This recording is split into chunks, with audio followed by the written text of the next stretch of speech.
Earl's speech. And he was like, what you mean? He's like, he's talking funny. What's wrong with him? And he was like, what are you talking about? Ain't nothing wrong with him. And I'm like, so we all see it, but they're not acknowledging it. Right. Now, could it physically, this is my thing. Was it cognitive or was it physical? I don't know. I'm thinking it was physical. He can overcome the physical. Right. And I'm for that. World-class shape. I'm sure his body's still where, or close to where it needs to be. Well. But essentially he got knocked out. A bad knockout. And that hurts a boxer in their career.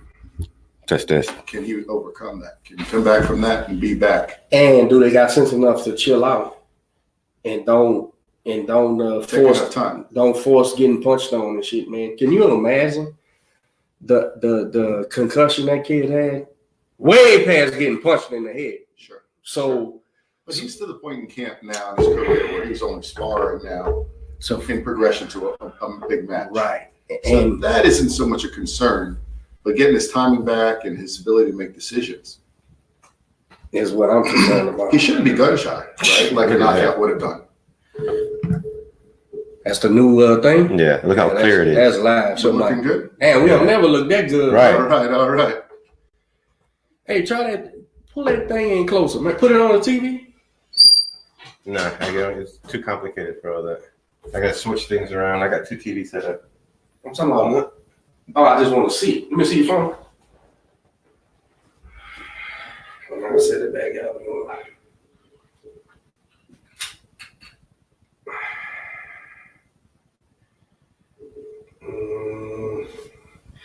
I'm looking at it, waiting for it. And I'm saying, is this right? Is that? I can't be right. I'm on the fucking screen. That can't be right. All right, here we go. I'm going to move it now.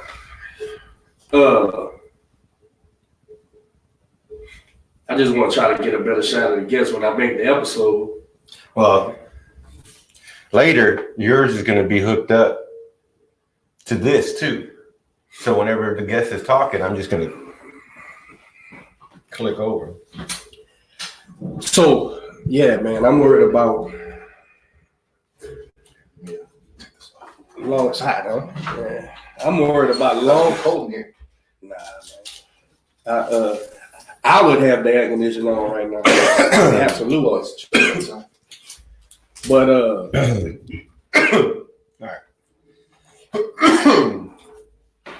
all right.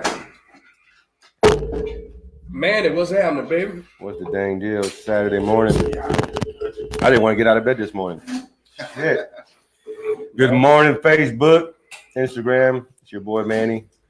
Coach Derek. The pontiff of pugilism.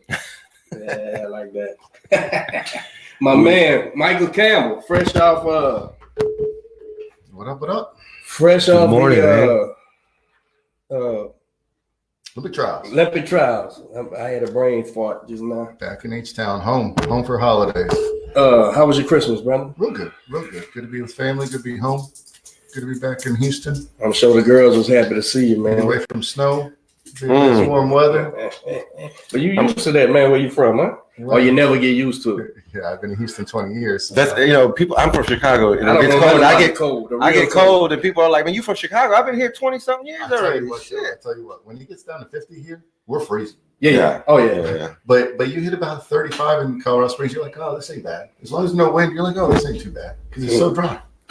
But, the humidity down here makes it chill you to the bone, or sweating all day. Slave weather. Want you to pass. I bet some cold motherfuckers back then, bro. Can you imagine? Can you imagine before ice? And the thing about it too is, like, when you're up north, what's going on, brother?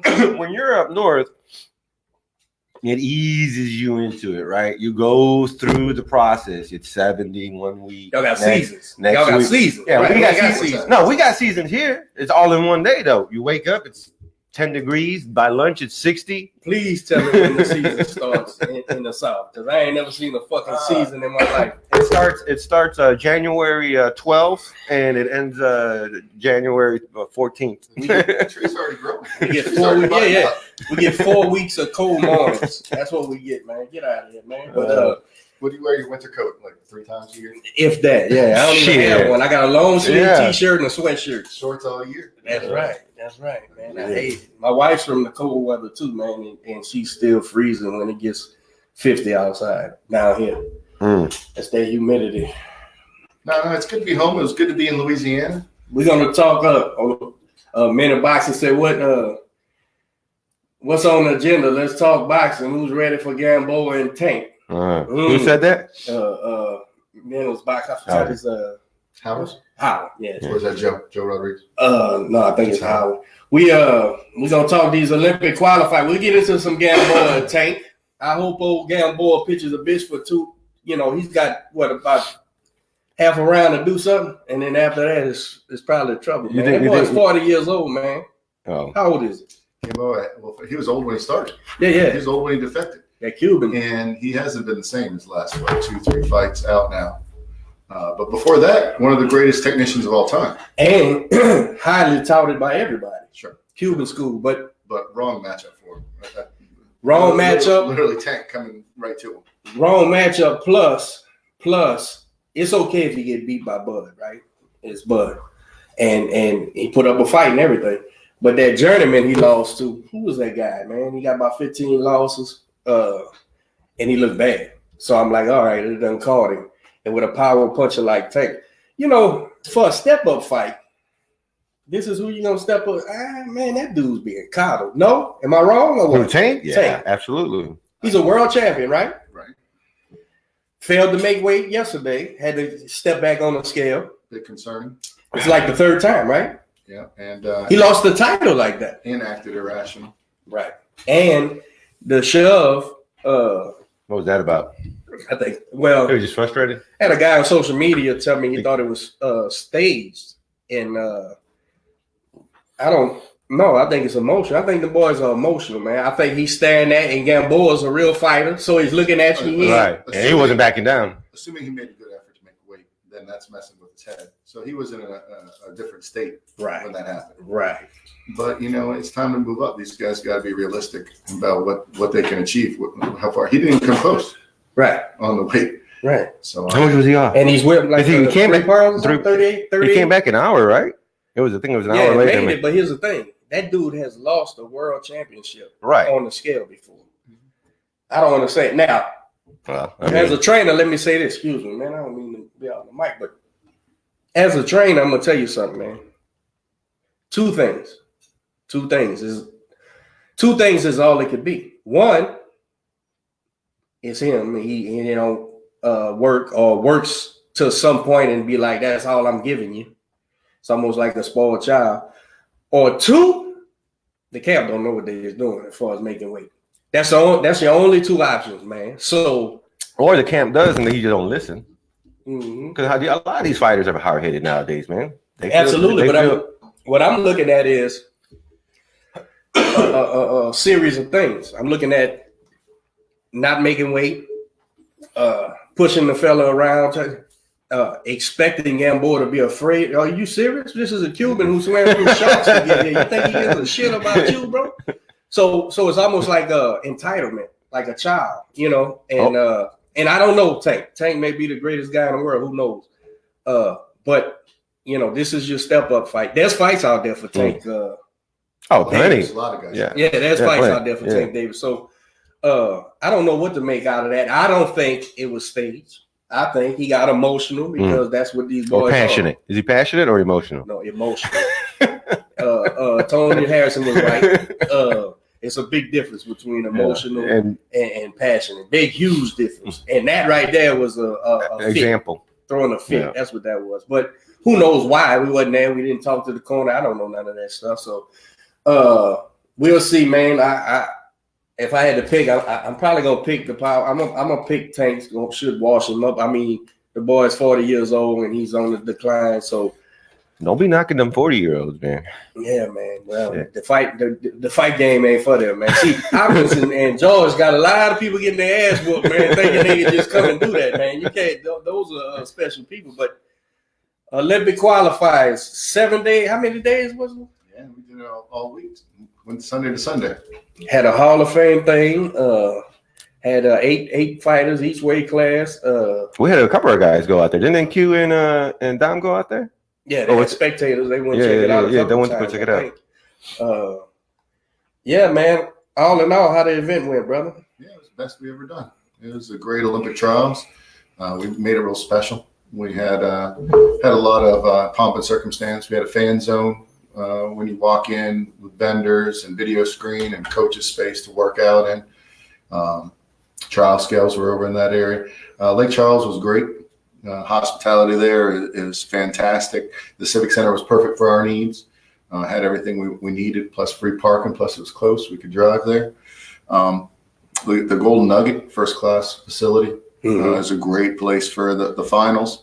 All in all, it just was a great event. Great people there, great support. Lake Charles Visitor Bureau really showed out for us, supported us and the athletes quite a bit. A lot of media opportunities, a lot of coverage. All in all, really, really fantastic. We had the Olympic trials. We also had our national championships. So we also crowned a new generation of youth and junior champions who are going to be our Team USA this year. Camp and going overseas and competing. They really are the strength, the foundation. So what does a day look like in the Olympic trials, man? What time do you have to get up? What time does it end? What all happens throughout the day in a nutshell? So our first couple of people get up 5:30, get over there, unlock the doors, make sure trial scales have fresh batteries and they're ready to go. 6 a.m. trial scales are open, so boxers start arriving, checking their weight. Yeah.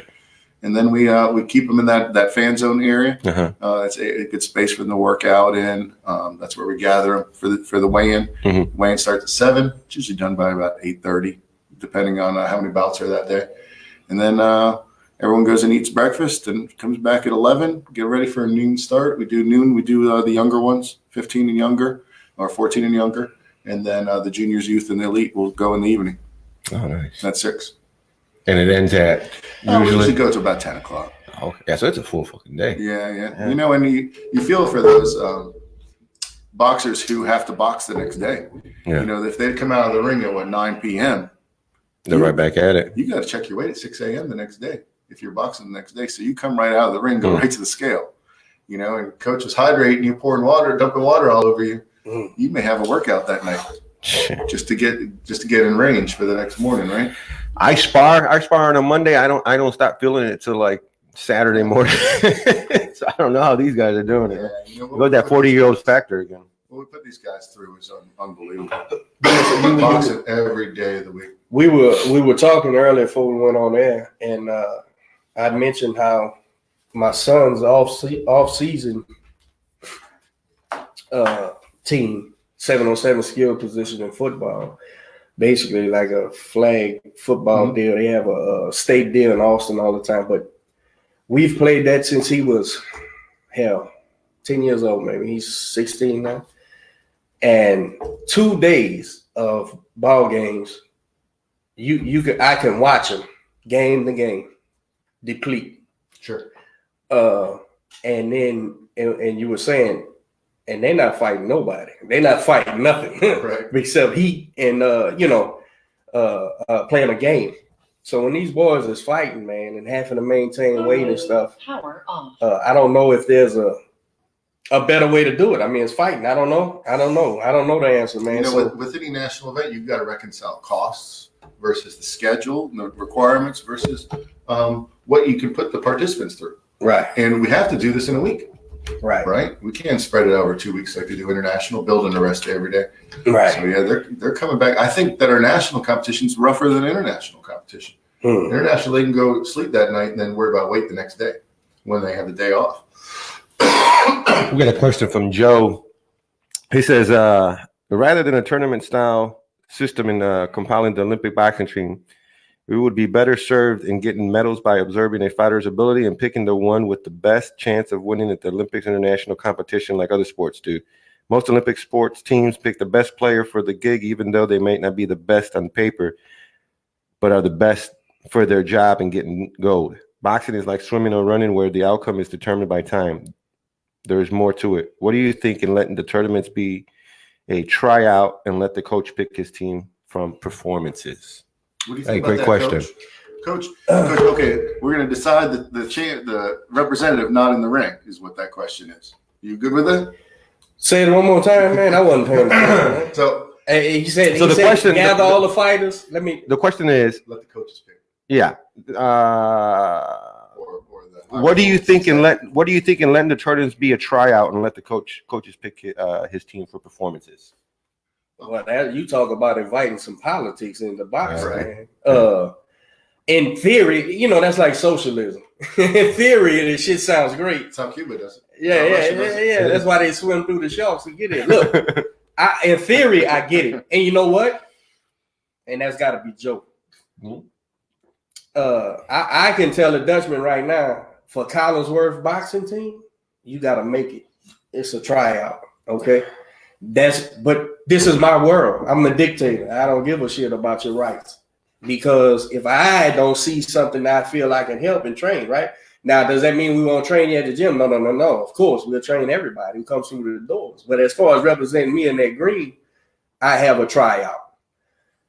On a national scale, I think theoretically that's a great idea. I think it'll work out horribly if you try to do that because, again, it's a man. You're dealing with human error. What if that coach prefers man? It's hard enough to watch my fighters on a national scale fighting a way I know he shouldn't be fighting, and we could beat this guy. I know we could beat this guy, and we lose to this guy because of he's been there for a month, and they had an idea on how to fight. Listen, man, don't get me started with this shit. Listen, I am, and good buddy of mine, Jeff, man. I've told him, and he's USA boxing all. San Antonio. Yeah, he's USA boxing all the way. He knows he got the best facilities, best coach, all that good stuff. But listen, man, I told him I was hot one day on that last thing where Q lost at the that last deal. I said, why in the hell do we keep trying to out-Cuban the Cubans, man? I said, bro, they drive me up the fucking wall. And he was, coach, chill out, man. I said, you right. I'm venting. I said, man, you got to serve the kryptonite to these Supermen, bro. Not try to compete. You don't run a race with the Ethiopian track team. You don't do that, right? But again, you have box offs to have the best athletes, the best fighters, the best. Listen, boxing is not like anything else, man. I don't give a shit that you fast. I don't give a shit, be honest with you, because it takes so much more to be a successful boxer when it comes to character and drive that your speed will get you right up until ass whooping. And then that's it. Now you was fast. So and again, I'm venting. So I think you got to have a box off. Believe me, even in the box off, the trainers got their eyes on certain people and they want them to win this, that, and the other because it's just human nature. But that's about as fair as you can get it. Because if you don't do it like that, and you what happens when this coach, all right, we got this Irishman's the head coach. What's his name? Billy Walsh. I don't know him, never met him. Seems like a great guy. I don't know. What happens if he picks the squad, Joe? He picks the squad and we all suck ass. All of them lose. Then what? Then we all gonna say it's Billy Walsh's fault. Replace him with the next guy. Grass is always green. Right. Then we replace him with the next guy. Then you come get Willie Lump and he picks a team. And listen, you got to have the best fighters. You want to be on a team, win, and the obstacle of winning, trying to overcome the styles of fighting or whatever the case may be, is part of that. So I think. What about having a coach's pick? Doing what you're doing. No, but I'm saying going through the system that we have now and then adding like, okay, this is the team. Now, as coaches, let's get together and pick one guy who might not have won, but could be the X factor. So actually what Joe's describing is, now let's say it's the USA boxing guy. So there's a lot of factors here. First of all, tradition. Tradition in the United States has always been a box off, Olympic trials. We decide in the ring, right? That's the way we do it here. But yeah, a lot of countries, Cuba, Kazakhstan, they have sports ministries. They have sports camps. They identify their top tier of athletes. They bring them all in the camp, and then they decide there through a process. And essentially what Joe's describing is what we are doing. This is the first year of sort of let's call it a hybrid model, where the Olympic trials is designed to decide the champions, but also the alternates or the number twos. The ones and twos in the elite division are both going to be brought into camp. So So they're the ones and twos at this Olympic trials will be brought into camp. Depending on the box off, the number one will have a few more points in a point system and evaluation system than the number two because they won. So they start a little ahead. Right. Both guys are going to be brought to camp. They're going to be evaluated in a number of factors, including coachability, showing up in shape, how well they do in their workouts, how well they do in sparring. And then both athletes are going to be taken to Bulgaria for the Stranja tournament at the end of January. And the results there also earn them points. So whoever earns more points through the camp and that first international competition becomes the number one, becomes the representative to go to the Olympic qualifier, which will be in March in Buenos Aires. So there is it's kind of a hybrid. We're using the tournament to determine who the top tier is, and we're bringing them both to camp. So this is a kind of a departure from the way that it used to be done, where the number one was the number one. They got their stipend, whether they came into camp or not, and they were the representative. And the number two was the alternate, and there wasn't much of a carrot for that number two. They messed around a bit sometimes, and instead of coming and being good training partners. But now there's an incentive for those number twos; they can earn that spot back. So this is kind of a hybrid system. It is kind of the best of both worlds, and it was developed 4 years ago. To be honest with you. Right after the last Olympic trials, we changed the system. It used to be where the number ones got their stipend, but now there's more resident spots. There's more budgeting at the Olympic Training Center. Is that through sponsorships or the corporate sites stepping up on that as far as like NBC and whoever else is in charge? Correct. It's all private. Yeah. And is that gonna fix the weight class issue now? That's a whole other topic. Because we had to give up spots for the gals, and I don't. Why they can't fight and we can. So go ahead. We'll come right back to the IOC weight class and rule changes and AIBA situation. But the Olympic Training Center was started by Peter Ubroth. The United States is one of the few countries in the world that doesn't have a sports ministry, doesn't have government-funded sport. In fact, it's all private. So it's all private donations, such as the NBC contract. USOC is the biggest sponsor of USA Boxing. So through camp opportunities, space in the gym or space for a gym, beds in the dorms, and then they also help pay our staff. So yeah, that is definitely private donors. Well, NBC sort of is government. Anyway, hey Joe, great question, man. We appreciate you always tuning in and being engaged. Joe from Next Fight Up, he's got a fight coming. They got a show coming up in March in Sugarland Skeeters Stadium in Sugarland. So we appreciate that. And once the fight starts getting closer, we'll be promoting you guys more and getting you guys on the show. Got 3 pros ready. Next Fight Up. We do have 3 pros. Yeah, been a great outlet for golf boxers. They do a good job. Pro and getting them in front of a good crowd and good opportunities for them to build themselves up. Now, I'd be beside myself if I didn't ask you. And the politically correct answer, of course, is everybody. Who's your eye? Who was your eyes on the most as far as the Olympic team? What weight divisions? What guys stuck out? Yeah. So it's interesting what came out of this Olympic trials. It's probably a 50-50 mix of veterans and new faces. On the women's side, it was pretty much the established. 4 out of the 5 number 1 seeds, they came through, and they're still the number 1 seeds. It makes more sense there. They have a lot more. They're a little bit older. They have a lot more international competition. They've already sort of pared themselves down. On the men's side, the oldest boxer in Tokyo, if they all made it to Tokyo, would only be 24 years old. Oh wow! And the women, so it's pretty new. And the women, did you see a lot of more girls performing and being involved in boxing? How's that number? Yeah, our membership numbers have been increased quite a bit. But pre-London, we were at about 9% of our membership. Now we're up to about 12%. And participation in our national tournaments is close to 25%. That's because we give them much more opportunities. A couple of those weight classes, like 132 pounds, 125 pounds, were deep all the way to number 8. They were all really good boxers. Probably going to see 7 or 8 of them be pros. So that's going to really improve the depth of women's professional boxing in the near future. But we have for the first time we had 152 pounds on the women's side, and O'Shea Jones is Pan Am gold medalist and world championship medalist as well. She's a great great international competitor, and got a good chance to get bring home a medal from the Olympics. And then also, of course, our homegrown Jenny Fuchs from LSU and from right here in Houston. She's our number one. How do you pronounce her last name? Fuchs, just like Nike swoosh. I always thought it was something different. Just think Nike swoosh. I've been saying Futch the whole time. Fudge or Finch, that's silly, and I'm sure I heard it several times right, and I just say it wrong when I read it. But she's been our team captain for the last 4 years, overcoming a lot of personal obstacles. Great story. It's amazing. It's amazing. Let's see if we can get her on the show, man. Maybe you can help us out with that. I'm sure she'll go there.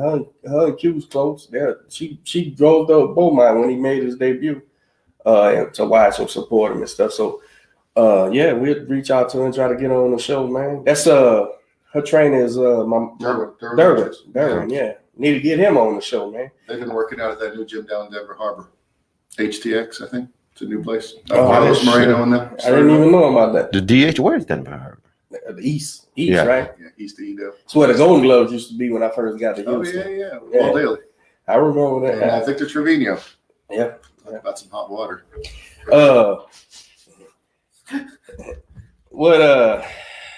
So no new faces, new names. So first of all, shout out to golf and Houston boxing. We're the only LBC in the country to have 2 champions come out of Olympic trials.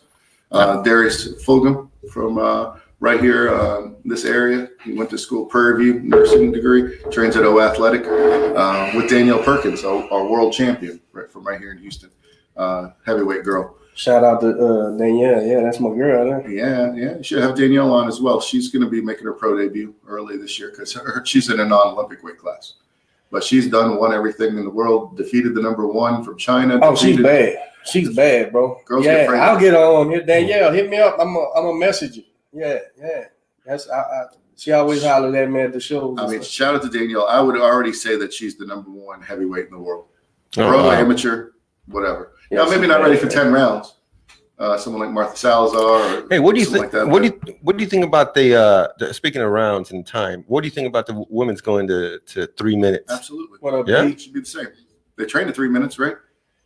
Right. I kind of agree with Clarissa when she said if I had 3, I'm trying to get it right there. How's that? If I had 3 minutes, I'd be knocking people out like y'all want. But by the time I get warm and get to setting somebody else and get to landing shots, the bells are, and I see that. I see it. So, at the same time, did that throw Marlene off? I don't know. But if they spar, I'm certain they're not. These girls ain't sparring 2-minute rounds. They fighting like regular fighters. So. You don't have 2 bells in the ring in the gym, do you? Right, at all, man. So I think the gal should be 3 minutes. Why not? It's like when they brought who was it? Was it Marlene? And she was like, I'm sitting here talking about women's quit separating us, we boxers and stuff, and then they bring me out a pink belt and shit, and I'm like, But somebody's got to take it on the chin until you get that equal footing. But I'm a huge supporter of female boxing, man. Absolutely, I love it. It's entertaining. Some of my best favorite fighters are women, right? So I think London really opened the doors when they had the 3-weight classes in London. But what we're seeing now in this generation, this group of girls that are coming through the juniors and the youth division, they started at 8 years old. They walked in the gym just like the boys did, as a youth. So back, 10 years ago, a lot of the elite boxers were crossover sports, post-college career. A lot of them started later in life. Even in this Olympic trials, we had a few older boxers that came from that group. Once we see the ones that came through the amateurs, had full national tournaments, trained alongside the boys, that's when we're going to see a game change. We're going to see the level really increase, skill level, but most of all the depth. And that's what's needed right now in professional women's boxing. Yeah, because you gotta, through no fault except population, you gotta build up a fight, and who is the other girl? I don't even know who she is, so, but it's just because of lack of depth in female boxing. Shout out Raven Brown from San Antonio. Raven Yeah. Brown, I'm a big supporter. I've never even met this girl, but she knows who I am. I know who she is. She's my partner's fighter, and she had a little setback, and they found out recently it's not nothing. It's something that's gonna be taken care of, and I know she was. You talk about a gal came from nothing, bro, and went in there and learned a fist fight, and she was ranked at like 3 different weight classes. Yeah, she fights all across the board, 125 to 152. Ain't that something? That's ridiculous. I made man. her first couple matches. That's ridiculous, bro. How dominant this girl is. She's a girl Canelo. How many fights she got? Do you know? She probably got about 40. Yeah. 35, 45. But she was doing that like with 20 fights. She already was ranked in a couple weight. Oh, just amazing. Get back to depth, especially in your 20s, elite boxing. You're not going to find local matches. Right. You got to go to nationals to get an opportunity like that. And so most of her teeth were cut there at nationals. That's it. San Antonio's doing good. Got some boxers coming out. Texas, yeah. Texas strong. That we dominate the. And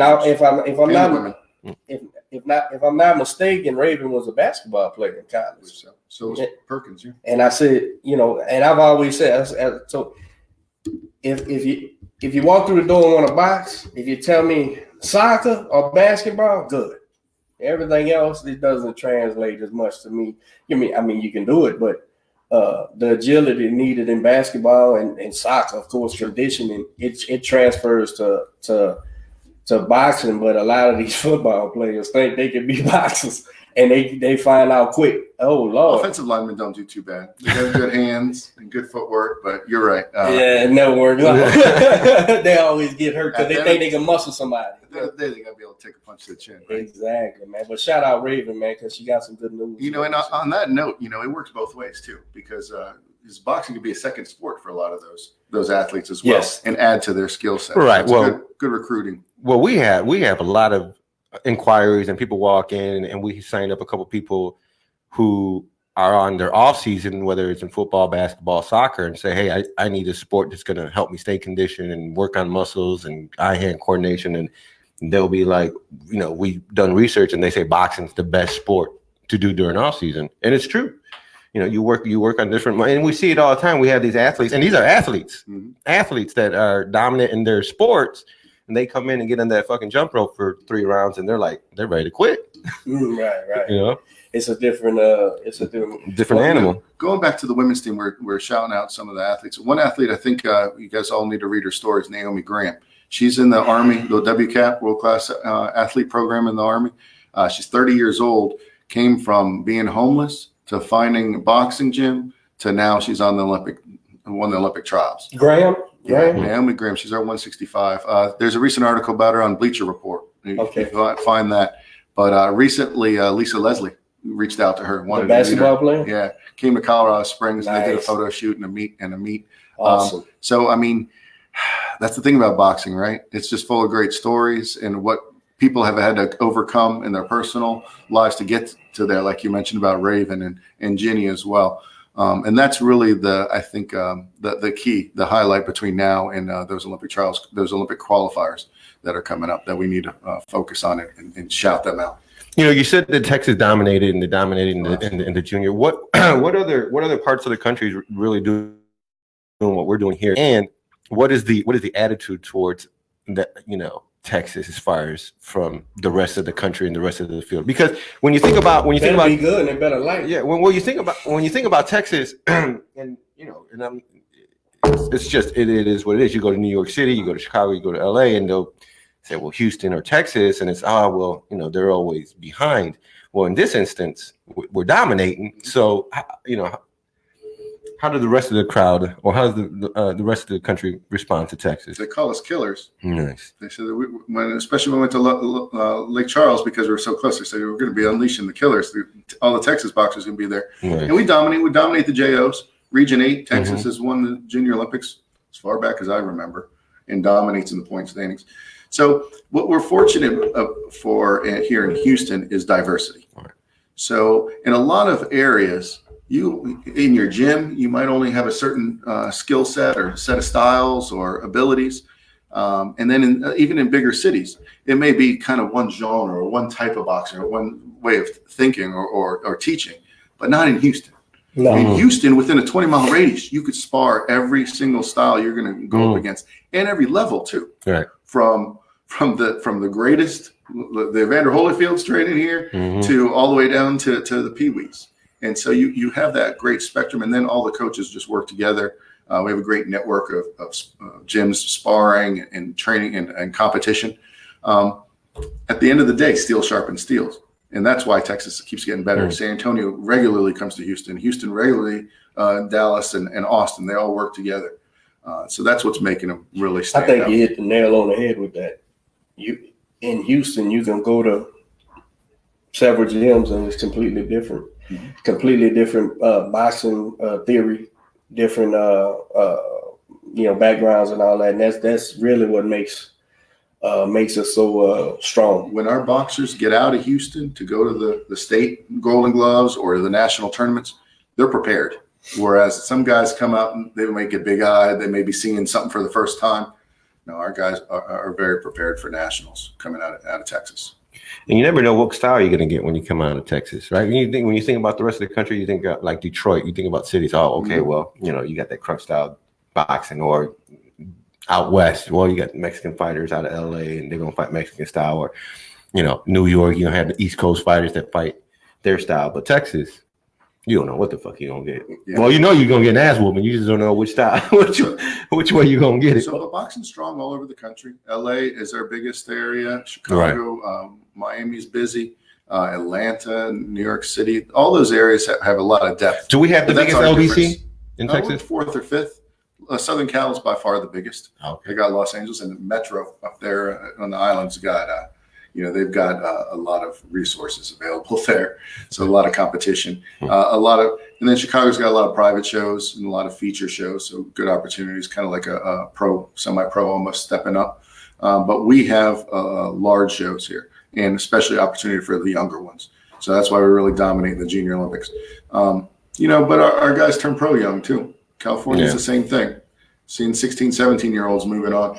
So really in Texas, the strength in the elite division has been centered around the Gulf area. Right. That it makes sense because LA is where all the promoters are, sure. And LA, Vegas, but so you gravitate there, and which to me just shows even more so why Texas is so strong, because we not a hub for business, big promotion, big promoters. They'll come and get us. Mm.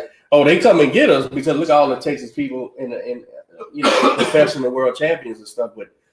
But yeah, the backing I think will be eclipsed by the promoters and stuff in LA. Maybe Houston's got a real savvy boxing audience. We have really good pay-per-view numbers, really good viewership. But you're right, they're not coming out for as much for club events, and we don't have a big regional promoter. Right. So there's a void there. There's a need for that. There's no less. But and it's funny. I see a lot of amateurs even moving their kids here just to train, just to get better training environment and improve themselves. So I think this is the best place in the country to train. Weather's great, gyms are great, but as far as an outlet for big shows, they tend to go to other places.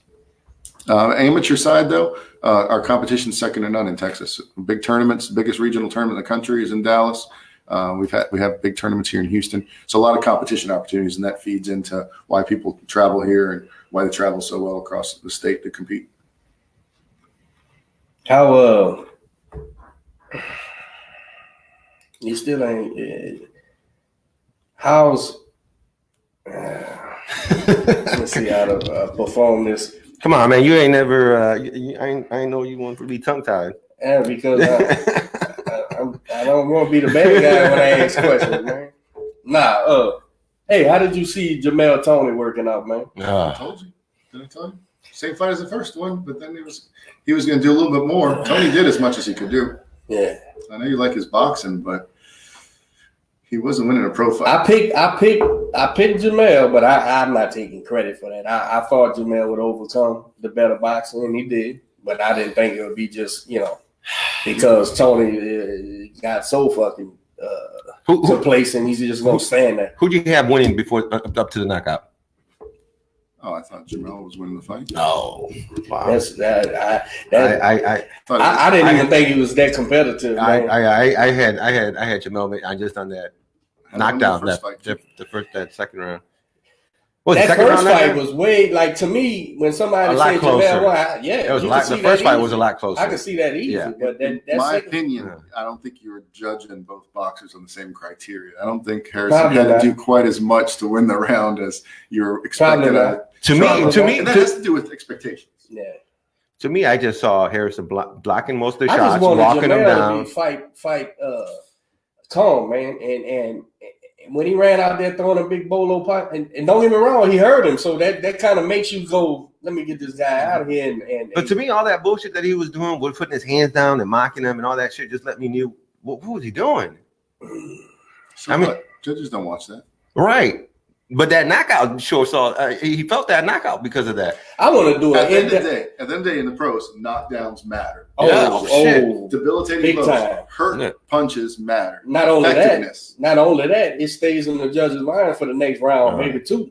Right. That so you pity patting while this guy's hurting you.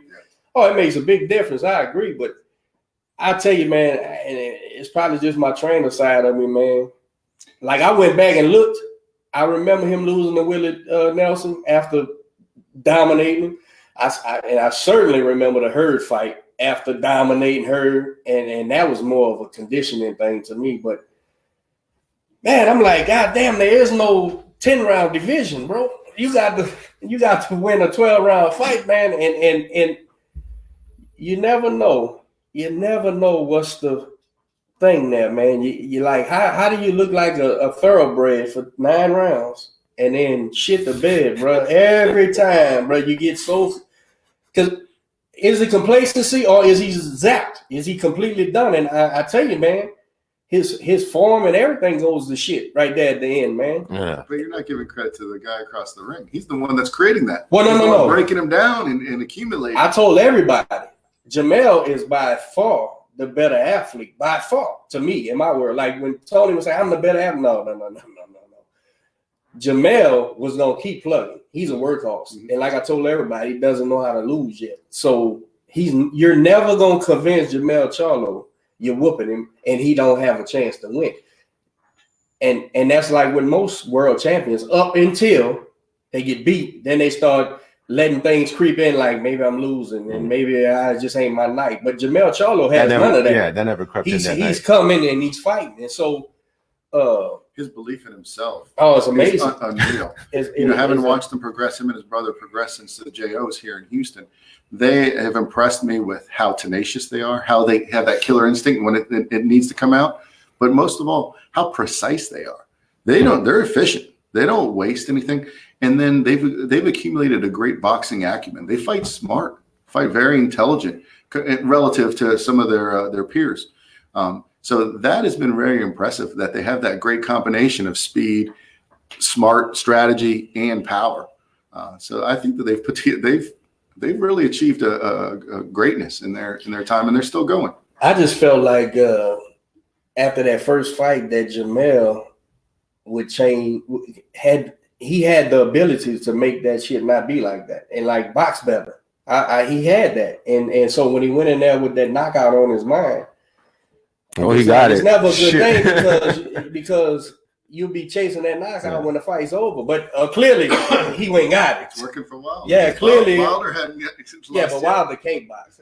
Jamel Charlo and them can box, man. They just like you said, tenacity and punch. What I'm worried about in that fight was it got personal. I think that his emotions. Oh, it was 1,000%. Exactly. So that's where, I mean, you have to keep this as a business. You have to be smart.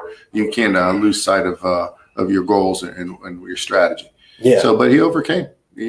Absolutely, and you can't take nothing from him. And he kept banging and swinging for the fence, and goddamn it, if he didn't land it, he on cloud 9 right now. He that was a must win. You know what though? You know what? And always again as a trainer, you're thinking down the line, and you're going, man. If and at the end, him and Derek, they both act like that was the plan all along and shit. Okay, but here's the thing: when the chips get bad with these other fighters, does Jamel get outboxed against guys because he's looking for a knockout again because he believes he can knock him out. I'm gonna just hurt this dude. That's a real dangerous place to be as a professional prize fighter, especially a world champion. Thinking I'm just gonna knock him. Okay, he's winning. It's a dangerous place to be Wilder in the plate. I'm gonna just knock this guy out.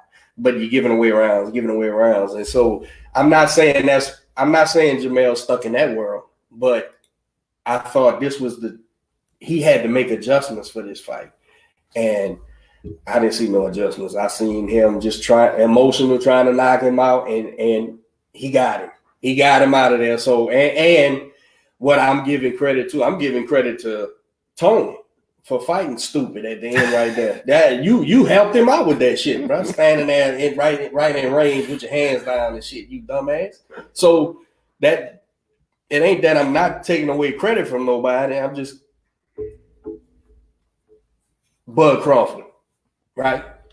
He finds himself in a fight with a guy who a lot of people didn't know who he was and give him the credit he probably deserved in hindsight.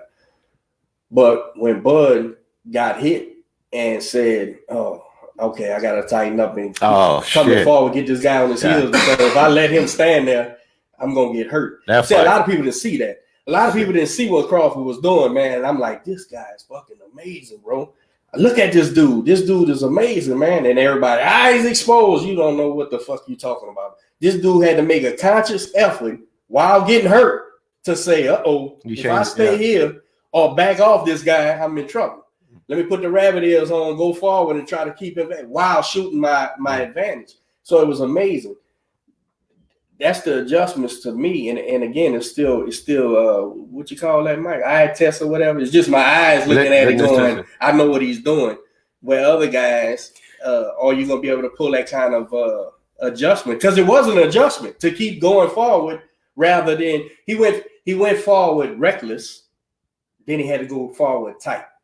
I think 9 out of 10 world champions would have got defensive, right? And backed off this guy and come back later on, which would have gave this guy momentum, and you have a whole different fight. That was a beautiful thing watching that, because you being able to witness someone turn on a switch like that and say, okay, I'm changing this I'm changing everything up.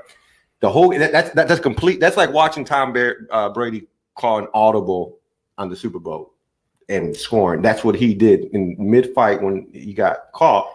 He just said, though, in the Super Bowl. Right. That's what I'm saying. Everything's big time. Right. Everything's big time. He changed it up. His whole mindset, his whole boxing, and he was mean about it. He wanted to hurt him. He's a now, and so there's a difference. There's a difference, like how Charlo came out and wanted that knockout, and you saw that it was emotional. Right. When Crawford did it, it was very deliberate, strategic, and vindictive. He wanted to fucking hurt him, and it was beautiful watching someone having that ability, because you said most fighters will back off or try to readjust and go back to the corner and be like, "What the fuck do I do?" Or what he went in. Oh no, Bud was certain. He was laser focused. Yeah, he was laser focused on it. We got Danny who asks, is the JO and the Eastern Conference locked up in the air? Location up in the air? So for the Junior Olympics, it'll be in June, and we're going to be here in Texas, Lubbock. Okay. And the Eastern, we should have an announcement here in January. It's most likely going to be in either Virginia, Ohio, or Pennsylvania.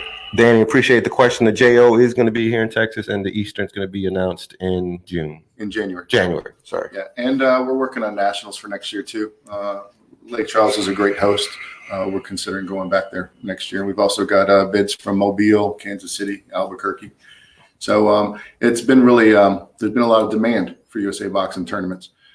This year we had over 3,200 bouts at national tournaments in five events. Wow. So I mean we're bringing a lot of people to cities. We're having a great economic impact, great competition, and that's translated to great incentives. Lake Charles the city itself was our biggest sponsor. Same thing when we were in Madison. That was one of the least expensive cost-wise Junior Olympics we've ever had. Columbus also came in under budget. So we're really looking to go to places that we have a big impact, so the way they can translate that to concessions and helping us out with things like rooms and rent. That's what's up. Who's the president over there still? So our executive director is Mike McAtee. He leads the staff. And then we have a board of directors, and the chairman on the board is called, and that's Tyson Lee. John Brown is the vice president, and Dick Hoffman is the second vice president. And they all, each one kind of governs a different area. I shouldn't say that. They're all equal board of directors, but they all come from different areas, whether it's grassroots, LBCs, group members, things like that. So the Brown guy, he's the vice president. Yeah. I think he's finishing out his last term. He's going to retire. He's going to walk away from it, or that's how that works? How does that work? I think this is the end. This is the end. Like I said, they all come from different areas. Some are elected by LBC leaders. Some are elected by group members, et cetera, things like that. How close are you talking to our golf president and stuff, man? Y'all still regularly? I attended the annual meeting last couple of weeks ago. So golf just all LBCs just had elections, right? So we have a new board in every LBC now, or some of them, or a little bit. Some have a lot of holdovers, and some have changed over. So they serve a 4-year term. So your golf board is pretty consistent from the previous one. President, vice president are Diane and Alex Leon. You have a new chief of officials, Joe Rodriguez. That all the officials work really well together. Joe was watching earlier, I think. And then we have a new secretary, I believe. So yeah, I look forward to working with them. I support all the LBCs, but definitely everybody in golf has a direct line to me. And, I seen where help them out as much as I can. I seen when Ms. Diane was the president again when they announced it or whatever. A couple of weeks ago. Who? Yeah, she was vice president when I was president. Right. And she's put in a lot of time as registration chair, treasurer. Very good, very experienced. Has a good vision. I ran into her. We was sparring at Dinah's gym, and she was there. Okay.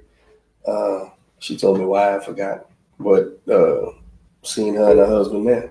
And both of them have worked at national tournaments, Mm-hmm. both on my staff and as referees and judges. Diana's also an ESS tech, so they really have a lot of knowledge about how USA Boxing's working at nationals and how our athletes are going. It's been, I believe that the hallmark or the reason for golf success at national tournaments has been our philosophy to support athletes. Very few LBCs support every national tournament. Golf gives a stipend for just about every boxer, just about every national tournament. And that makes them better. It brings them home better. And, I was an advocate. Everybody would say, oh, that person's not ready to go to nationals. No, BS. Their first time going to nationals shouldn't be the time they're ready to go. Right. That should be for them to go through the motions, learn how to live on the road, eat out of a hotel room, the weigh-in process, getting ready for a match. That way, when they're ready traveling to Bulgaria, they're conditioned for that shit. But then when you're ready to, your time is when it's your time to win, all that stuff is automatic. Right. You're not figuring that out. And then adversarial things happen. So golf is supported with athlete stipends. It's been the philosophy for a long time, and it's translated to a lot of success. We had more athletes we had the third most athletes qualified for the Olympic trials and participated. And like I said, came out with 2 champs. No other LBC had more than 1.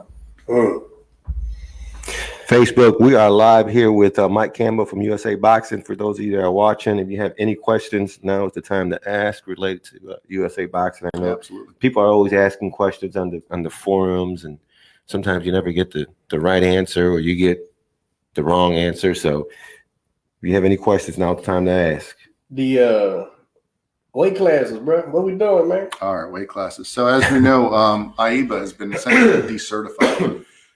Has been what now? They've been essentially decertified. Their ability to obtain revenue has been cut off, and they won't be participating in the Tokyo Olympics in Tokyo, either in planning the event, qualifying for the event, nor sharing in revenue. At all, or what? AIBA will not be at all. I should say that their executive directors are not. And that was determined by the IOC. The IOC has formed a task force that will be running the qualifier tournaments and then putting together a group that runs the Olympic tournament. What happens beyond then is still kind of all jockeying for position. AIBA is trying to revise their statutes so that they can come in compliance and get approved by IOC to get their governance back. Meanwhile, I think that's going to happen. Now you're asking my opinion. I don't think that's going to happen. Yeah, I don't think that's going to happen through Paris. And I think that the IOC task force will either remain in place through Paris or they will form a new group. And that is where USA Boxing and the people in the world who aren't corrupt need to come together and step forward. It's been too long of AIBA corruption. Now, there's certainly good people within AIBA, but there's been institutionalized problems in the Olympic Games and beyond. It's become part of the intrinsically part of the culture of international events, and it's a shame, and it needs to be rectified. Here at USA Boxing, we've come together with a new system for officials. Mm-hmm. We evaluate officials, we statistically analyze them, we rank them, we cut them if they're not performing, and we assign based on performance. The best boxer boxes on Saturday, right? Right. Best two boxers. Well, it should be the best official working that week. Totally agree. Best official, the official that had the best week should be working the finals. And that philosophy has happened at the all national terms for the past 3 years now. In addition, we've created more opportunities by having more ballots and 5 judges. That means we need a deeper pool of officials. So we've opened that up to a lot of, 5 years ago, it was difficult to work a national tournament. You had to know somebody. Now you just have to let somebody know about you, and you get invited and get a tryout and you get evaluated. And if you perform well, then hey, it's not a elite club anymore. Right. We also created a cost share program where OBCs can send their officials up to get training, to perform, and to share in the cost. Those officials who perform well will then be part of the pool and keep performing and keep opportunities. So this kind of mindset doesn't happen anywhere. No commission works like that. Most commissions is a commissioner with a list of names. That's what it's about. And right. they know each one, right? And they're picking ones. Well, you pick the right style judge for the right style fight, and things happen. Plus, there's only 3 judges. We don't do like that. We randomly select. There's no conflicts on where they come from. We try to make it as transparent and fair as possible.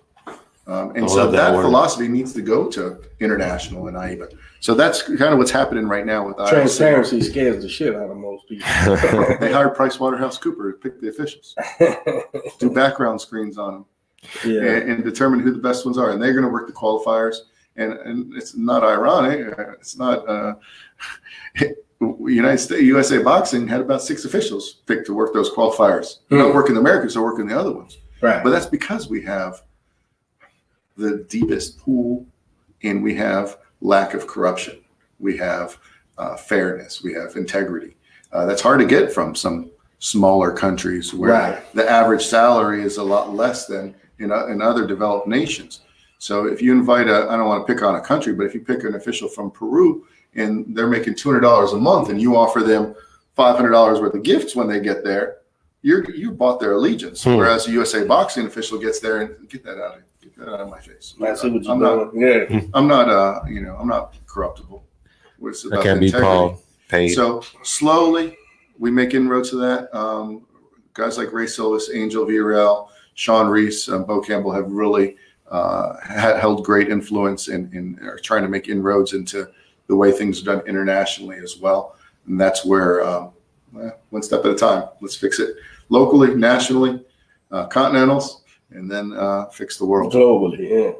Yeah, I think it's been almost a year. It's been if not a year, it's been about a year since you were last here. Yeah, I think it was Christmas time last year. Yeah, it was. I was trying to get to the weight class. Oh, my bad. Go ahead. So tying that back into IOC's rules. We went to AIBA. I just wanted to know. Yeah, because IOC has a task force that's running these tournaments. They can't come forward and say, "Oh, hold on, let's look at this rule and this rule change." They said, "Hey, we're going with the current rules. We have to back burner those." But they are open to hearing things about USA Boxing's really pushing to have headgear back on. We shouldn't be not wearing it these international tournaments. The weight class issue. USA Boxing co-wrote a letter with Great Britain's boxing program to the IOC saying that the weight classes should be 10 and 10, 10 male, 10 female. This 8 and 5 is bullshit, and it's a thing. It's a relic. It's a thing of the past. Now, like you referenced earlier, you only get so many medals in each sport. and I believe it's 286 in boxing. So now that those are essentially determine how many beds you have, right? And you have to divide them up in the weight classes. Well, if we go 10 and 10, then we're going to have less competitors per weight class, and that's probably the way it should be. It'll put more importance on the That's what qualifiers. Yeah. Make it more stringent. Just like only 8 in Olympic trials, you had to go through the Eastern, the Western, last chance national championships to get there. Right. So you had to earn your spot. So it puts more value on those qualifiers as well. And that's all right. That's not a bad thing. Not at all. So I think that might be a goal for Paris is to increase the number of weight classes and go back to 10. This is why what we're telling Golden Gloves and local events, stay with the 10 weight classes. The 8 men's weight classes are only for advancing competition right now. Even the Pan Am games still use the 10 weight classes. And that reason is because most of the executive committee, most of the leaders want to go back to 10 after Tokyo.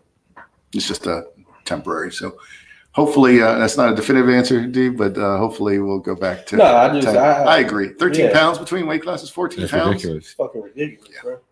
That's a whole different body structure, a whole different size, boxing size guy completely. That I'm not a fan of the no headgear neither. Never was, man. I don't. Shit makes no sense to me. Well, they got, and I'm not for it or against it, but you got research coming out saying that having no headgear is safer. Is that, you think that's what's influencing these decisions? I don't know. I'm not saying I believe that research or I'm for it. I'm just that absolutely exists, right? Research that says that. I don't know why and how. Right. There was when they took the headgear off, there was a study supported by some USA boxing doctors that did statistically show that it was safer to remove the headgear. Most of that study was debunked, and it was never peer reviewed. There is now data from all the world championships and competitions that show that taking the headgear off has exponentially increased injuries. Of course it did. We went from about 9% injuries to over 30% injuries when we took the headgear off, and it's mostly cuts. Right. The headgear in a 3-round boxing match doesn't really affect concussions too much. There is some effect, but that's not the biggest factor. The biggest factor is cuts. Cuts, swelling, abrasions. And when you have to box every day or every other day, that's a big factor. Walk around sense, bro. Walk around sense. Common sense, man. No commission in the world would allow some of our boxers, what we're doing to them, letting them box the next day with tape or super glue, small cuts. If you watch the world championships in Russia, 2 out of the first 3 bouts stopped on cuts. There were cuts that were reopened from previous. What's going on, Crystal? So you're getting a cut, super glue them together, give them a day off. Hopefully they heal. Let them cross the scale. I mean, even if it's a little nick. And then what are you going to do, Coach? What's your first punch? Open that back up. I'm going for the cuts. Open that back up. And then, I mean, how are you going to have finals getting stopped on cuts that happen earlier in the tournament? One proposal could be take the headgear off for the finals. But yeah, every pro fight, you're going to have 30-day minimum rest period. Right. And if there's a cut, it's probably 60 days, 90 days, more than that. I remember, and I'm old school in just about everything. That's what I get blamed for, right? But I remember reading somewhere, Custom Model's whole thing was you just train with the earmuffs because, don't wear headgear because you don't wear headgear in a fight. Well, you never fought before neither, brother. And that shit doesn't make no fucking sense in the world, man. You get hit, and believe me, I know this guy's I ain't knocking he's way better than I ever thought about being.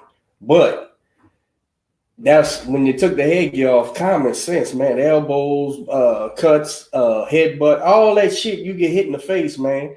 And you're talking about a tournament where a guy got to fight 2-3 times. It doesn't make sense, man. And I'm like, well, okay, ride the motorcycle with no helmet and lay it down, and then ride the motorcycle without the helmet and lay it down and see what happens. It's just walk around sense, man. I'm a proponent of these new face guards. I get mad if my fighters don't get one, right? Because I'm like stupid. I just posted recently a picture of my dad, a bunch of pictures of my dad, and he. Because he's the one. He said, son, man, you can only get hit in the head X amount of times, man, and that's it. you know, then you can't get hit in the head no more because you're subject to just getting knocked out, what we call punching. So if they got that bar and all that stuff, man, and anything that could take some shake off your brain, bro. And like you said, it doesn't stop the knockouts because if you hit on the ball of the chin, you get knocked out. But just common sense tells you they not getting head butted, cut, all these things, man. I don't, man. Sometimes, bro, it's like we overlook the obvious, man. It's obvious. That's stupid. Well, you have to go back to why this happened, and it was a marketing strategy. Okay. Take the helmet off. Now you can see their face. Now you can market their personalities. And it coincided with the World Series boxing and AIBA Pro Boxing, and the heads of AIBA at that time wanted to become a professional organization. So like most things, the boxer comes in last. Absolutely. The health of the boxer comes in dead last. Ain't nobody looking out for you. After quote from every country, every boxer wants to put the headgear back on. They wish they could wear it during the tournaments because they're getting beat up. Even at our national tournaments with the headgear on, you can see some of these weight classes that are deep, 138, 152 elite, they box every day, and you'll see them going through the What size gloves are they wearing? 10? Yeah. 12? Dwindling. 10 and 12. Each time. 12s are 152s and above, wear 12s. But yeah, you see by the time the final, these guys are dragging themselves into the weigh-in, or you ride the elevator with them and you see they're all black and blue and you're sending them home. I mean, the headgear protects from those things, from the elbows and the swing of the heads. But at the same time, the philosophy on the other side, just to be devil's advocate here, is, coach, you got to teach them to keep their head up, not be swinging. I mean, I witnessed so many sparring sessions where they're leaning over the rope and they're just swinging their head, spearing, and things like this. So that's kind of the key to fixing a lot of this. Mike, 100% I want my fighters to have the full face bar because when we go to gyms, they have it and they use the head as a fucking weapon. And so put yours on and you ain't taking the shot. They don't get me wrong, man. If they using the ball as defense, well, they gonna find out sooner or later that ain't how you box anyway. But for this instance, right now in the gym, put yours on so you have the same advantage as him, except you looking. So you know, eat his ass up. But so I see it. I see that too. But the key is head trauma, man, and rough cuts and bruises and you only get, I can't say that enough, man. Guys get changed with one punch, man. I don't think people understand what that means when you say that. You will change as a human being, man, once you change. And it's not nothing to play with, man. So having these kids getting hit in the head. So a guy goes on to a 10, 12-year professional career, and 5 of those years at amateur was no headgear. That's a 20-year. That's a 20-year professional career, really, right? So why not save? Why not? And listen, man, I'm sure there's buku coaches who's anti what I'm saying. You know, take the headgear. Well, you take yours off, bro. Hey, you die. I don't knock nobody's shit. And if it works, great. But I tell you, more times than not, that coach just got a good athlete who's gonna win regardless, and you freestyling what the fuck you doing anyway. Man, put the headgear on the kids. Have you seen this new headgear they're using in soccer and other sports that just comes across the brow up here? There's some talk about they making Tyler use that in football now.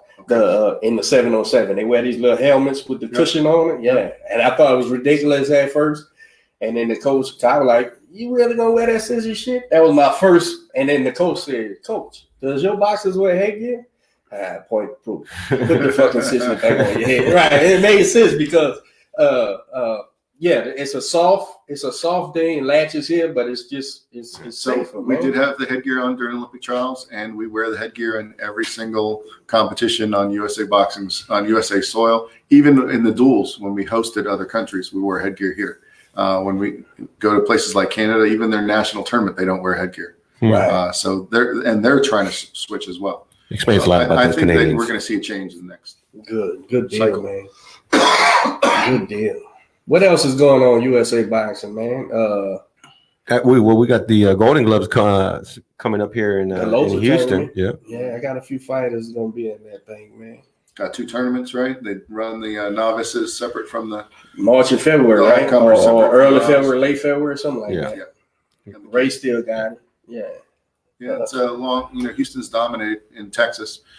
They've won last year. They got robbed, but they've won I think 7 out of the last 8 years at state.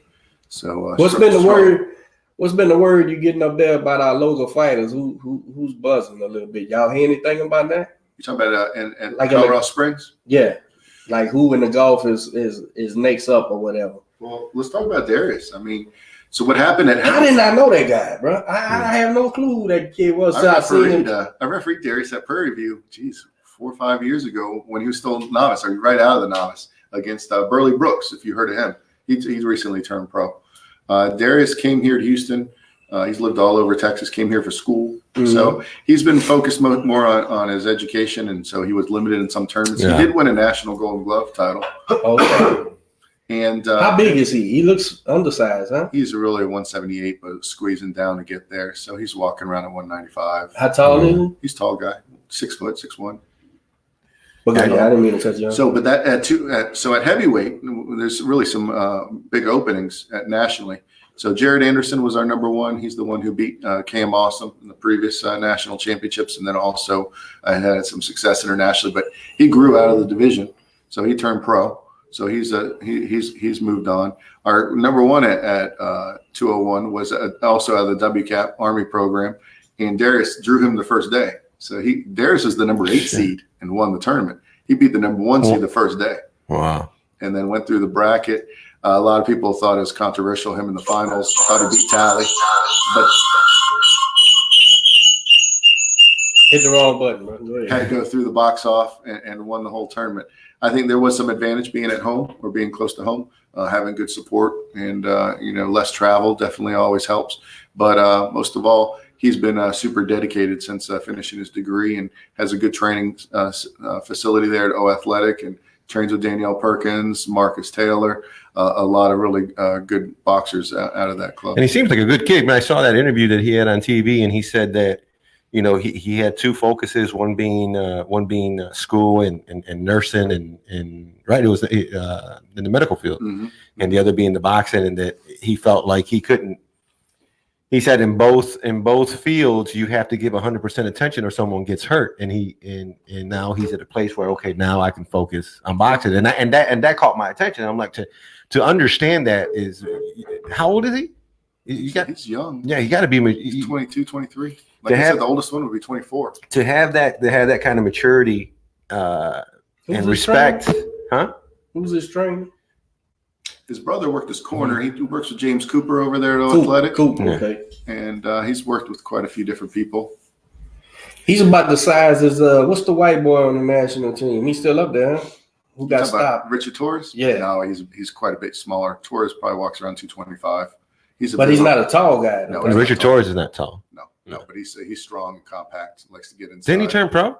Richard Torres? No. He's on the team, huh? Richard Torres, our number 3 right now. Oh, okay. He's got an opportunity to box off to take the number 2 spot. That'll be January 2nd, January 4th, somewhere around there. Was that loss knocked him down or something? How is number 3? So, in amateurs, you get knocked out, you get a mandatory rest period. Right. So that knocked him out of Olympic trials. But there's a provision in the qualification system for boxers who finished high in world competitions, continental competitions, to have an opportunity to make it into that camp and then get into a box off to get one of those top 2 positions to go back to that system that we talked about going to Bulgaria. Everybody that knows him is high up on that kid, man. I think so. I thought he was doing well in that fight. He just got clocked. It happens, and it's a fight. There was a lot of controversy about that bout because that kid's got 6 or 7 pro fights. But when it comes down to it, Richard probably had more international experience. And let's face it, at that level, an elite amateur is the same as a young pro. Mike, I cannot stress that when you're in the groups, heaven forbid you get the boxing groups on social media. But if you do, the amount of people opinionated about amateur boxing who have no fucking clue what they talking about, man. Like I told the guy, I said, do you understand when I'm telling you this guy was a world champion amateur fighter? That's not your city Golden Glove guy. You know that, right? It's different than that. It's different. Dude, these guys are traveling. You know who got me on this? Clarissa. Because I gotta defend Clarissa every fucking time she says something and people get mad. And I don't know her, but I'm a big fan of her boxing. And I said, look, dude, I hear you. This is a bad fucking broad, bro. And man, what she did? She got 8 fights, 9 fights. Dude, she's a 2-time gold medalist, bro. Do you understand what that is? They don't. They have no fucking clue, bro. So when these guys are winning international tournaments or placing and stuff, Quentin's experience on the national team is elevated his. Oh, so valuable, dude. Fighting Kazakhstan, Cuba, all these different things. He couldn't have, you know what I'm saying? That's made him such a much more complete fighter. And I wasn't there. He was, you know what I'm saying? So to listen to these guys talk about the amateur boxing, man, and when you say he's a world champion, bro. Do you understand what I'm telling you? They don't get it at all, man. They think it's the scrub, you know, like I said, the city Golden Glove tournament. Nah, dude, he ain't fighting people in the neighborhood, bro. He's fighting the world, man. And they have no clue. So when you say, you know, national champion, international guy is like a young pro, you fucking right. It's like a young pro. You put one of those guys in there with a green pro who turned green after 16 fights or something at amateur and watch the difference. Sure. Watch the difference, man. I've always got to preach that stuff, man, because people open their mouth to make the Olympic team, man. You know how good you got to be to make the Olympic team, bro.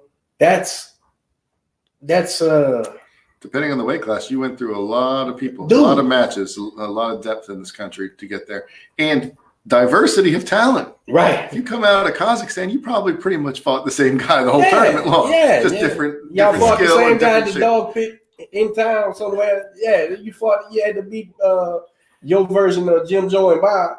And meanwhile, our kids is fighting, you know what I'm saying, the best of the best of the best, man. They fight guys out of Detroit, Texas, LA, Washington, Philly, New York. These guys, man, it's ridiculous, bro, how downgrade people. But again, you can't give the fans any validity because, you know, they don't know no better. Olympic, just to make it, like, look at Earl Spence, man. Now that's Mike's guy, right? And he became my guy too. I love the motherfucker. So Mike wised me up to him, and I caught on. And he didn't medal, right? No, he was pretty young. Yeah, I said, do you know how good this kid had to be to get that? You know, Sure. When Shakur won the silver, broke down, he lost the gold fight. Do you have any idea how much fighting these kids had to do, man, through you know, the duels and international competition? It's ridiculous, man. But again, you expecting people to understand that is silly, man. Just how many spots there is in the NFL ballpark? Shit. What, each team? 65 times 20, 32. Right. And we tell our kids the chances of making the league is slim and none, right? Mm-hmm. You know what the chance of being a world champion fighter? We said 0.01% world champs. Less than 1% will turn pro. Right. Shit. And then a lot smaller percentage of that will make any decent money. Right. And right. When Man, you it's figure crazy. world champs, talking about 0.01. Those guys, man, are really on a prayer, and that's why there's no margin for error, man. You can't take these fighters, I don't care how talented they are, and think you're gonna make them into something they're not. If they don't have the buckle down in them, you're chasing your tail, man. You're chasing your tail with these kids. So even more so when a kid don't have, you know, the Rocky Marcianos of the world with 8 amateur fights, and goes become who he became. You know, that shit's amazing, man. That shit is amazing. So with the Torres situation at super heavyweight, and then the 201 being the heavyweight being pretty wide open, and Darius is in a great position right now to go in there, be the number one, claim a residency spot, and be there all the way through Tokyo. So I think he's peaking at the right time. It's great to see his development and see him really come through. He's at a good age, 22, 23. Absolutely. That's it. Well, Make sure we get him on the show. yeah, I didn't recognize the kid at all, man. But I don't get out to nothing unless we own it. So that's one of my problems. Who do you got for tonight? You got Tank or Well, we said earlier, I think Tank's going to go through him.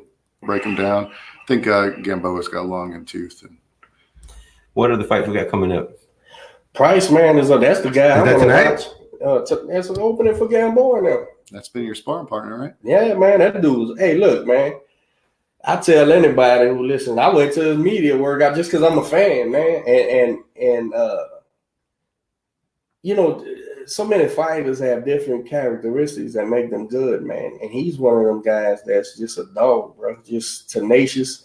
And I had him on the show, and he told me his background coming out of St. Louis and how he got down here and all that. Listen, man, that kid's a fucking problem, bro. That's a rough fighting place right there. Yeah, man. So yeah, educated. That's another educated, hardcore boxing. A lot of coaches there, town. a lot of good coaches. Right, man. You're not fitting to, and he came down here, got educated even further with Texas, and that dude, bro. I watch him, man. He has no backup. That kid, man. You're in a fight, man. No fear. If it's a sparring match, you're in a fight. If it's a fight, you're in a fight. And he's at Maine. Great. He's at Maine with great place for pros. When Aaron, when we spar him, Aaron and Bobby's in the corner. The times I've been, and what's Austin's trainer's name? Dwight Pratchett. That's Dwight. Fought Julio Cesar Chavez. Yeah, he's an ABF champ. He works him too. So yeah. they just, I mean, Maine's where it's at. But Austin's done a good job of developing. They did a great work with Regis, Absolutely. Oceanique Foster, Miguel Flores. Man, that's great stable over there. If you could be over there, that's where you want to be, man. And there's no sparring like, you know, when you go over there, that's where you want to be, man. So he just made me a fan. Nothing more than a fan, like always, man. I'm just rooting for this kid. And I'm gonna tell you, I was looking at the guy he's fighting, did a little homework on him, and he can fight, but man, that head stays right there in the middle, man. And he's this PBC kid, Mayweather kid, and I'm like, man, if this dude don't, a little more defensively responsible, bro. You're gonna get clipped. Price is coming, man. Price is coming. I'm telling you, he's trying to hurt you, man.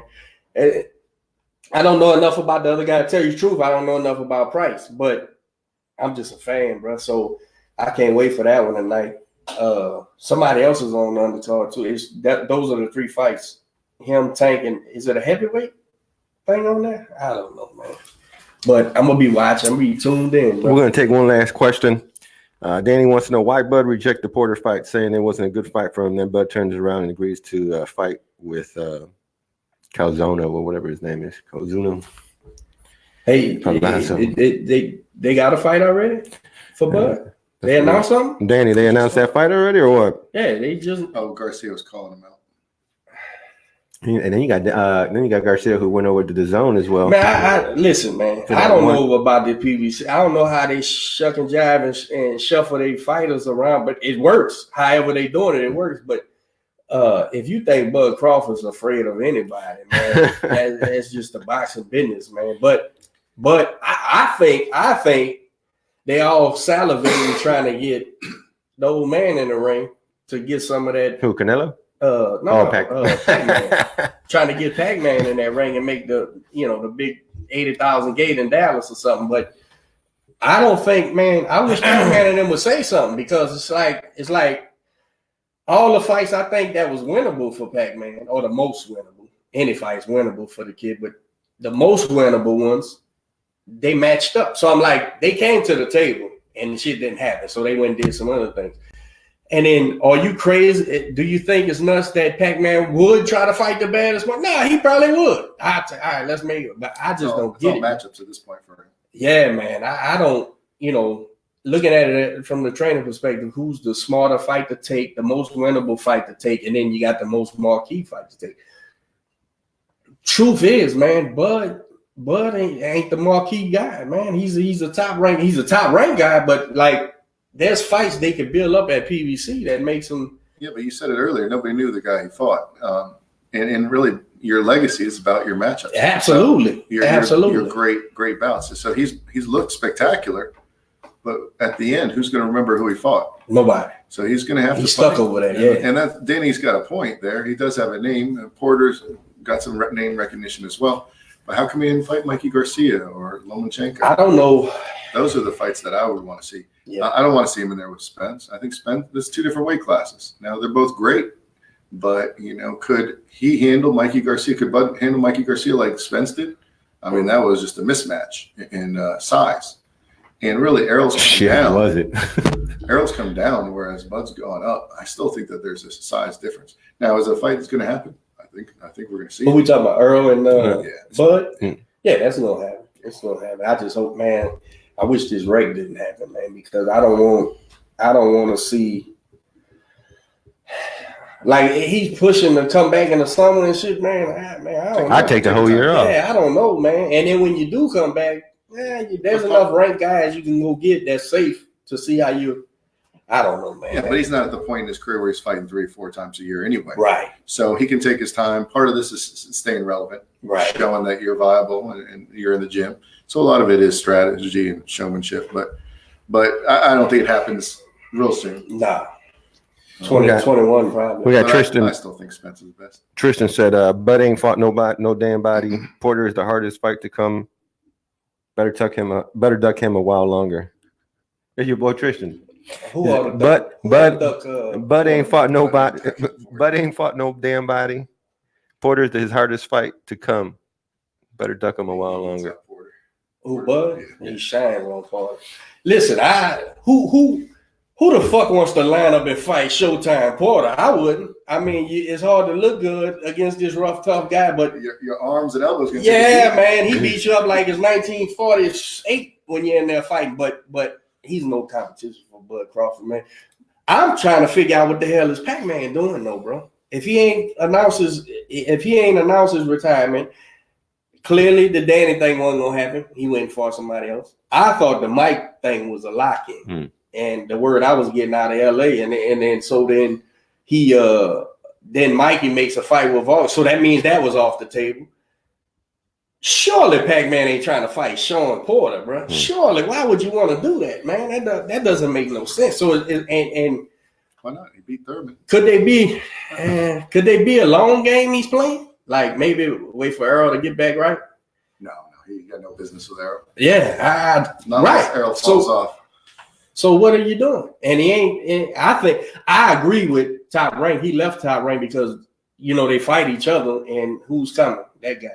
So I don't know, man. I'm puzzled with this group of guys, man. And I do know that none of them boys is afraid of nobody, and they'll fight. You write the ticket, we'll go fight. But I just can't understand what Pac-Man's doing, man. Like, not that I care either, but I think he should retire. He should have more money than law. We're in a great era right now. Yeah, a lot of money. Good boxers, a lot of great matchups. I mean, when you think about even Lomachenko, he's really kind of changed the way people view. Oh yeah. His training style. He chose the same fight now. Yeah.